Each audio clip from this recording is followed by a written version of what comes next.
Apabila sangkakala ditiup, maka tidaklah ada lagi pertalian nasab di antara mereka pada hari itu. Jadi ketika sangkakala ditiup, tidak ada lagi pertalian nasab antara mereka pada hari itu. Pertalian ini ya, bukan sekadar pertalian antara manusia dengan manusia, tapi pertalian nasab ini dengan segala apa saja yang selain Allah. Dan pada saat kita mau mengkiamatkan diri kita, ya, di mana malaikat Israfil sudah meniupkan sangkakalanya, pada saat itu masih ada pertalian nasab, maka prosesi kiamat itu tidak akan pernah terjadi. Dan prosesi kiamat itu hanya terjadi apabila sungguh-sungguh sudah terjadi pertalian, sudah tidak ada lagi pertalian nasab. Sebetulnya pertalian nasab antara mata dengan dunia luar, antara telinga dengan luar, antara napas dengan telinga dengan dunia luar, antara pengecapan dengan dunia, gampang sekali memutuskan pertaliannya. Tetapi memutuskan pertalian nasab yang berhubungan dengan aspek pikiran, itu ternyata tidak mudah.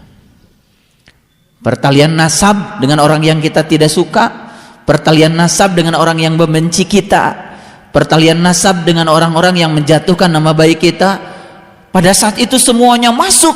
Ketika sangkakala sudah ditiup, pertalian nasab tidak sukses diputuskan, gak jadi itu kiamat.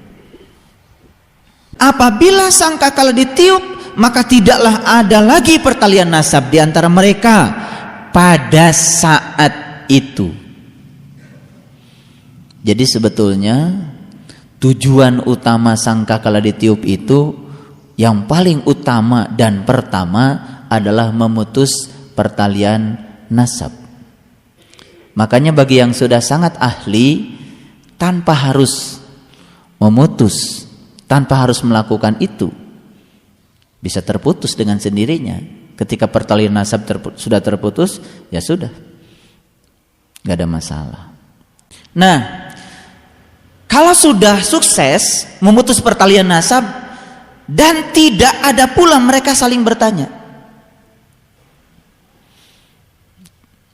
Sebetulnya semua keraguan itu karena saat kita melakukan itu pertalian nasab belum terjadi. Lalu kita ada di ambang antara bumi dan langit. Jadi nyebur ke langitnya enggak sekaligus. Kalau nyeburnya sekaligus beleng gitu, sebetulnya yang ada itu kenikmatan. Gak ada lagi yang namanya keraguan. Nah, lanjutan ayatnya apa? Coba lihat ayat berikutnya. Ini persis seperti di ayat yang pernah kita kupas di Quran surat Al-Qari'ah.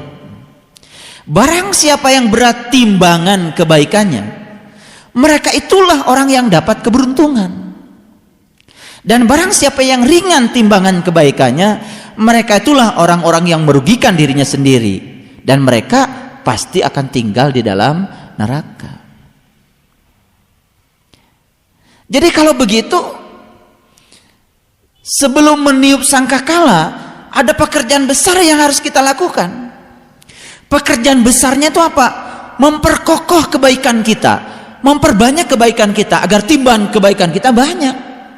Dan itu yang akan memudahkan kita di dalam mencapai tingkatan spiritual yang lebih tinggi.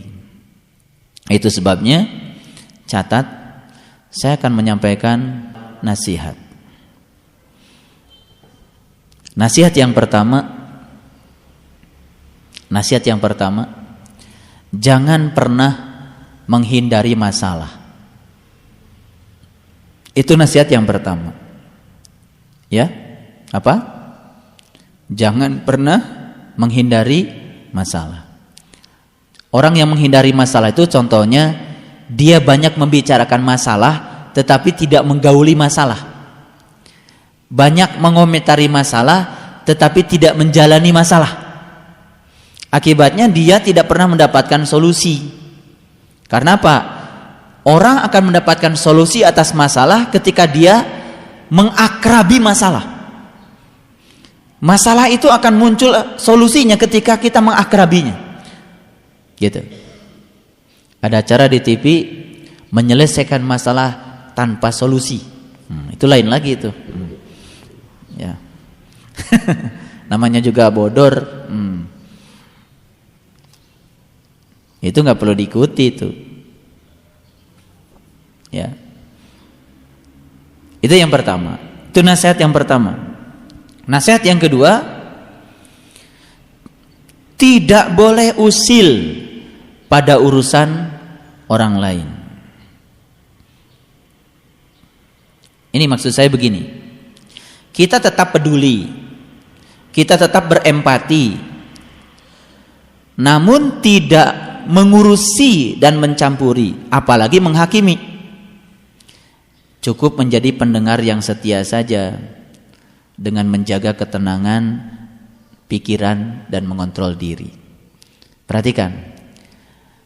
Jadi jangan usil pada urusan orang lain, bukan berarti kita tidak boleh berempati, peduli, bukan berarti begitu. Tetapi kita tidak terjebak. Biasanya ketika kita mengurusi urusan orang lain, kemudian berikutnya ada jebakan. Jebakannya apa? Kita mulai menghakimi, mencampuri gitu. Padahal sebetulnya ketika kita turut campur pada urusan orang lain, kita tidak akan pernah bisa menyelesaikan urusan mereka. Karena yang bisa menyelesaikan urusan mereka sebetulnya mereka sendiri, karena mereka yang merasakannya, mereka yang mengalaminya. Jadi tidak ada artinya. Itu nasihat yang kedua. Nasihat yang ketiga, jangan menggantungkan kebahagiaan pada orang lain.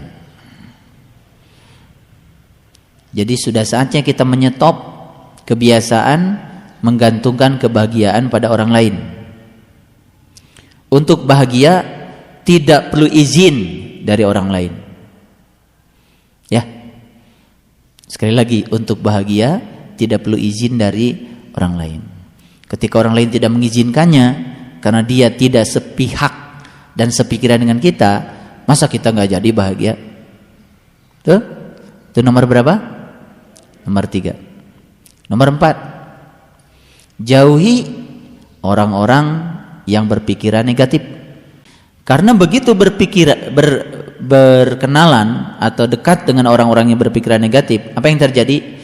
Kreativitas kita akan mati, semangat kita akan mati, ambisi kita akan mati, dan semua kenyamanan yang ada pada diri kita akan sirna. Itu akibatnya.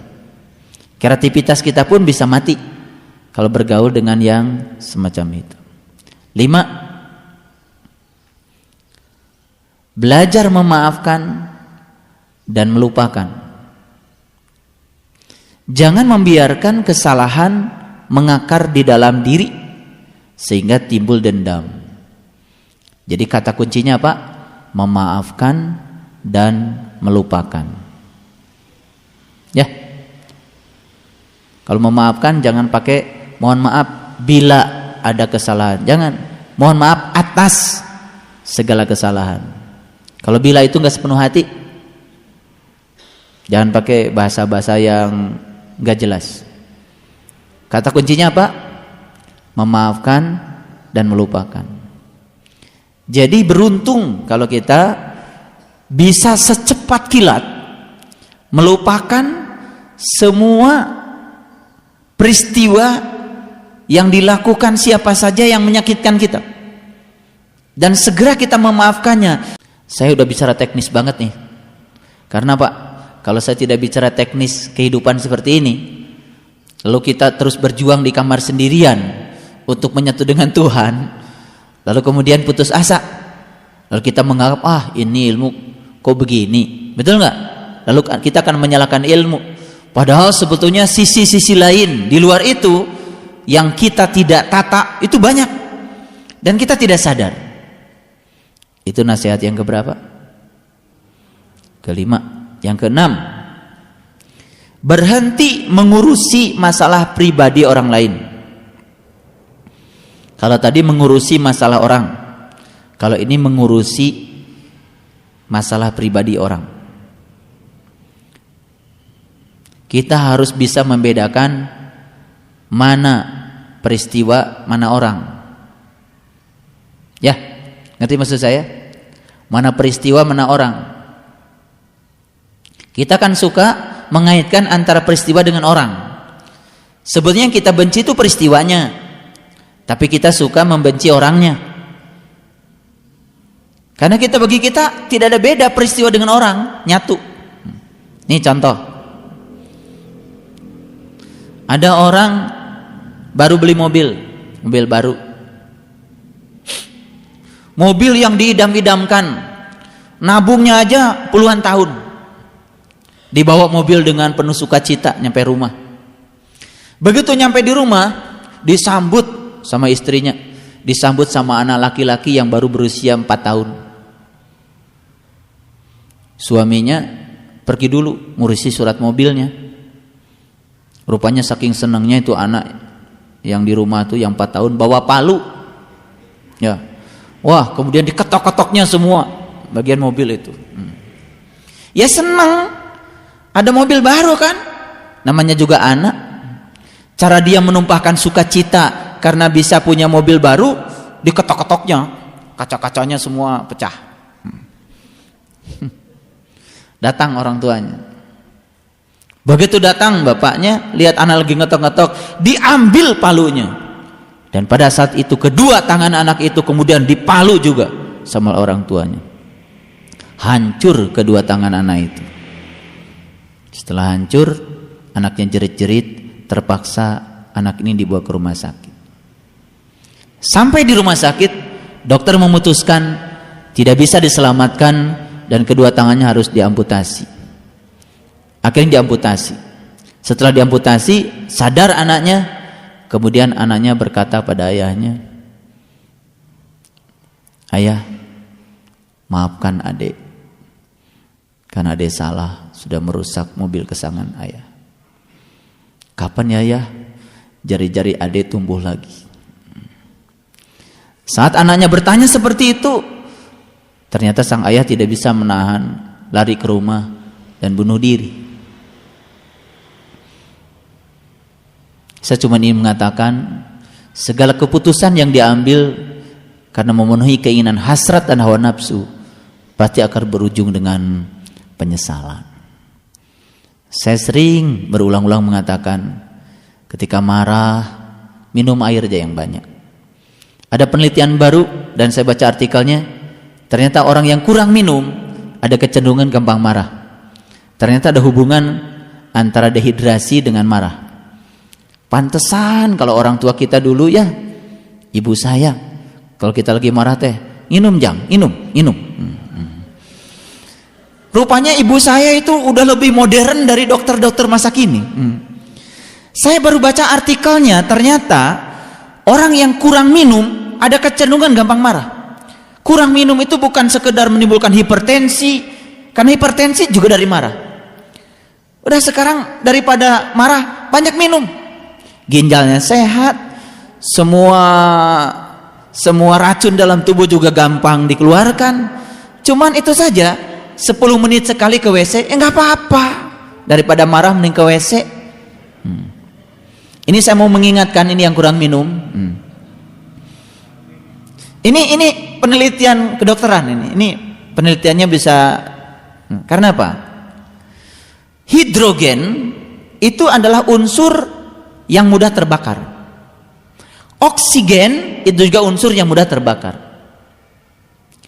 Makanya kalau mobil lagi bawa hidrogen ada tulisan awas mudah terbakar. Yang bawa oksigen ada tulisan juga awas mudah terbakar. Tapi yang mudah terbakar ketika berpadu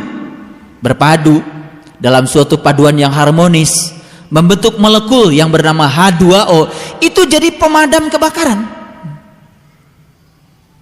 Jadi sebenarnya pada diri kita itu ada sifat iri, sifat dengki, itu semua mudah terbakar. Dan ketika dipadukan lewat meditasi, belajar tenang pada orang-orang yang sudah tenang, itu ternyata bisa dibangun menjadi molekul baru yang bisa menenteramkan. Nah, sekarang 7. Jangan pernah membalas ketika disakiti. Memaafkan lebih baik daripada membalas dendam. Ini baru sampai 7 nih. Kira-kira 1 sampai 7 ini sudah dialami belum? Jangan-jangan dari 1 sampai 7 no semua. Nih, saya nanya dulu. Sudah tidak membalas ketika orang lain menyakiti kita? Belum. Ya, ngaji sama saya udah lama masih kayak gitu.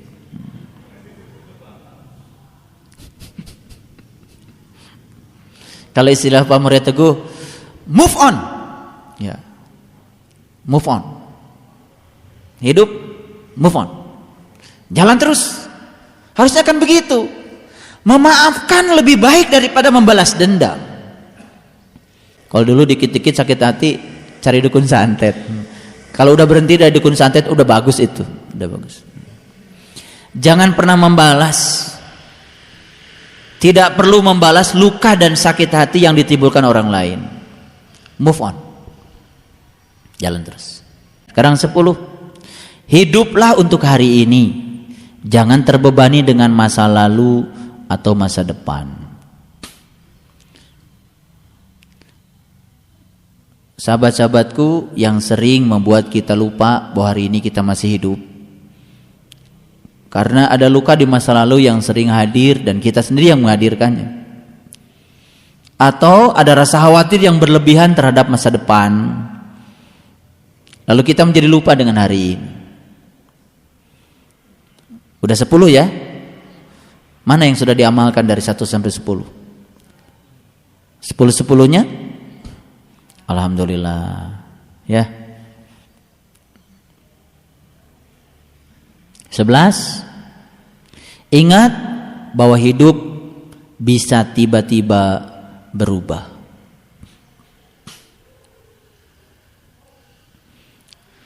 Ya. Jadi sudah diingatkan dari sini.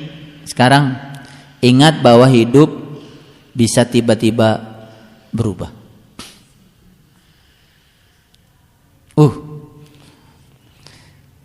Tidak ada yang tahu 10 menit yang akan datang ke depan. Karena tidak ada orang yang diberi jaminan oleh Allah 10 menit yang akan ke depan itu seperti apa. Kita tidak punya jaminan apa-apa. Betul nggak? 12. Cintai semua hal yang terjadi dalam kehidupan ini dan jangan takut akan apapun. Cintai semua hal. Kalau semua hal itu termasuk yang kita ingin dan yang tidak kita ingin. Baik, selanjutnya 13. Hidup terlalu berharga jika hanya dihabiskan untuk mengkhawatirkan sesuatu yang akan terjadi di masa depan. Sayang sekali kalau waktu kita sekarang ini hanya digunakan untuk mengkhawatirkan masa depan. Sahabatku, ketika kita sedang mengkhawatirkan masa depan, apa yang kita dapat hari ini sirna, hilang. Sukacita hari ini tenggelam saat kita tidak bisa berfokus pada hari ini. 14.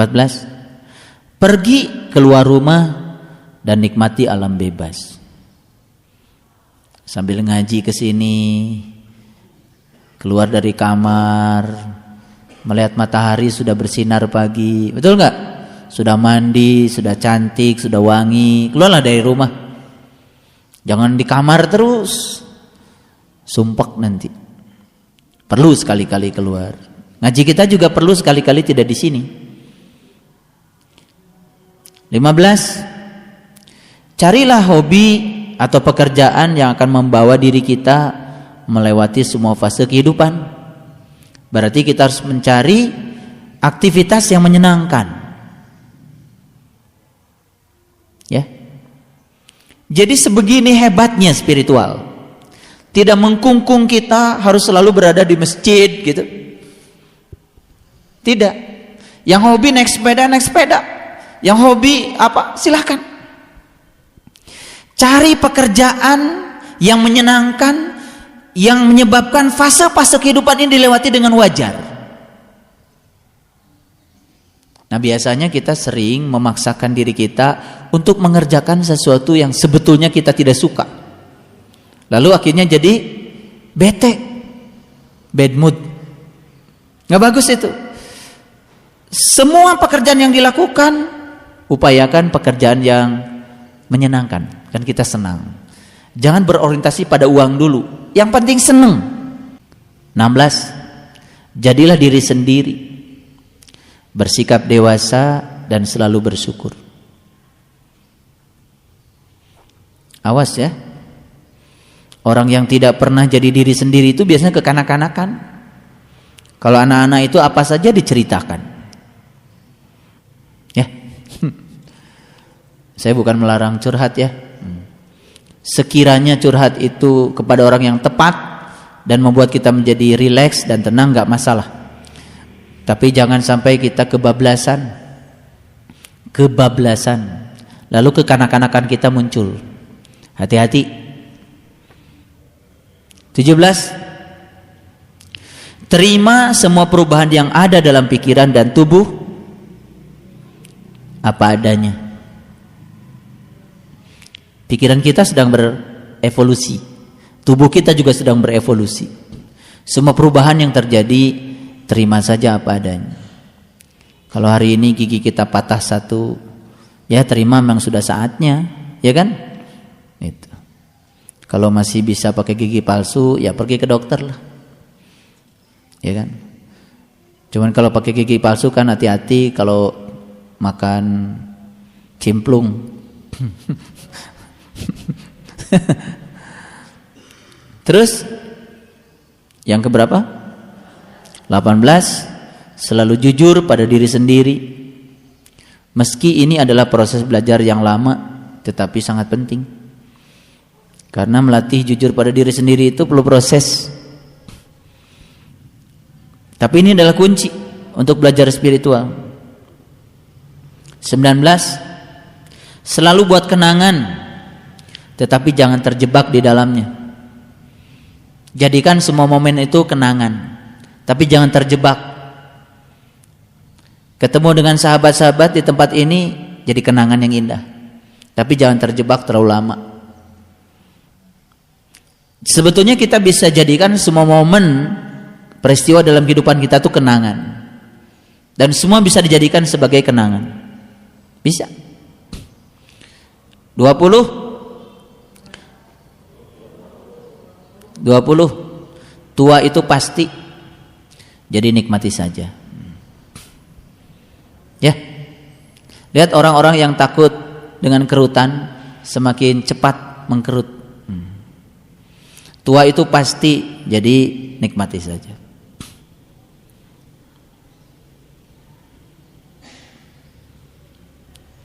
(21) Daripada takut tua, lebih baik